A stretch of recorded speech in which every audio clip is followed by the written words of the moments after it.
They told me the abandoned library was just a relic, a forgotten maze of dust and paper.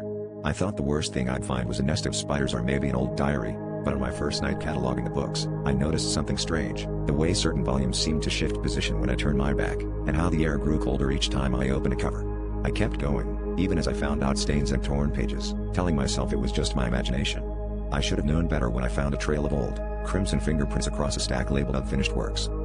By the third night, I was deep in the restricted archive, a chamber choked with the scent of mold and iron. The books here were different, thicker, bound in cracked leather, and covered in a script I couldn't decipher. Cataloging felt mechanical, like I was being guided by something unseen. Whenever I paused, I heard whispers, just out of earshot, threads of stories that had never been told. I shrugged it off, driven by the promise of a paycheck, but my unease grew with every title I logged. One book, hidden in a hollow of the rotting shelf, caught my eye. It was heavier than the rest, the cover sticky to the touch. Flipping to the last page, my breath caught in my throat. A name was scrawled there, written in what looked alarmingly like blood. The name was mine. Before I could process it, the room seemed to contract, the shelves groaning and closing in, trapping me in a labyrinth of unread stories. Suddenly, pages began to flutter, gusts of stale wind buffeting me as the voices grew louder.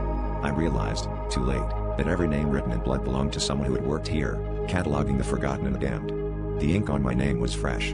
The last thing I saw before the darkness swallowed me was the book snapping shut, binding my story inside its pages, another unfinished chapter waiting for the next curious soul.